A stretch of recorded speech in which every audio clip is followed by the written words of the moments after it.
Linus Tech Tips coverage of CES 2015 is brought to you by Phantom Glass. Visit store.phantom.glass for the best darn screen protectors out there, as well as HyperX. All right, so before we were so rudely interrupted there, we were trying to start a video here in the Intel PR suite. Now, this is the first time I've ever actually managed to get in touch with Intel's PR folks.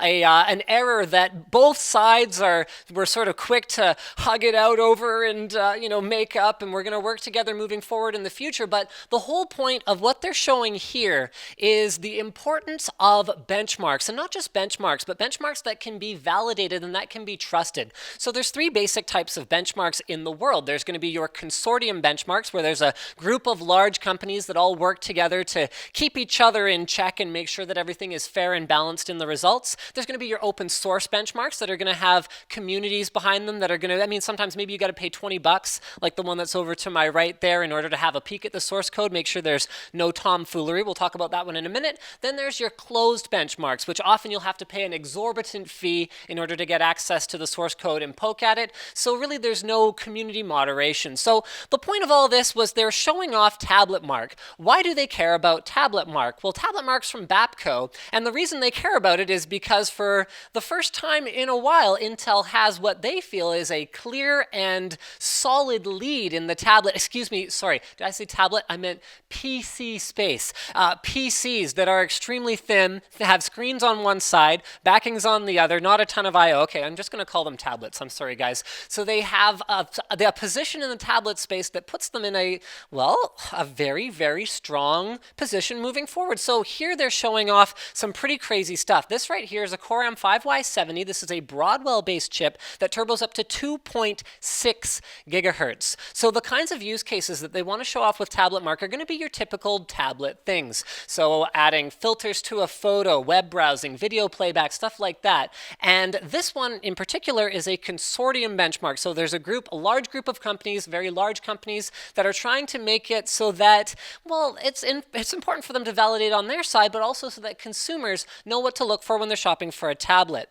Now, moving over here, we've got an example of, this is just an completely open benchmark, and this one's really different from that one in that it's called CR Expert, and unlike that one, which is actually Android, iOS, and Windows cross-platform, allowing us to finally actually know how the iPad compares to an Android tablet compared to a Windows tablet, PC. Sorry, did I say tablet again? Compared to a very slim Windows PC with a screen on one side. This one only runs on Chrome OS. It does the same kind of stuff, so it's going to run through your typical web browsing, look up your stock portfolio, whatever else the case may be.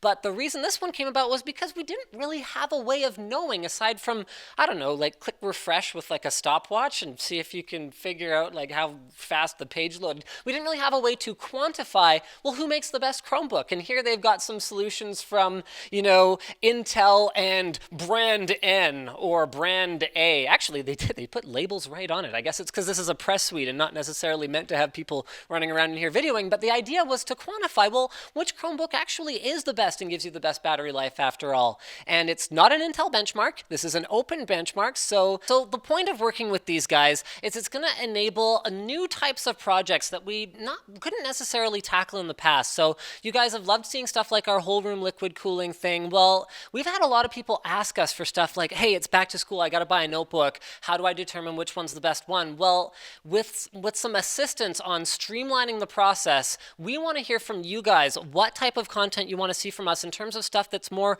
roundup oriented, because we don't have a team of 16 people to run around and benchmark Chromebooks all day. So if these guys are pointing us in the right direction, providing us with a bunch of stuff from Intel, we go and we find stuff from competitors, we get some feedback from those guys as well, make sure we're presenting the most balanced suite possible. That gives us a way more authoritative voice on this kind of what should you buy type content. So leave comments on this video. I will be checking them out. Let us know what you want us to benchmark, particularly on the mobile side.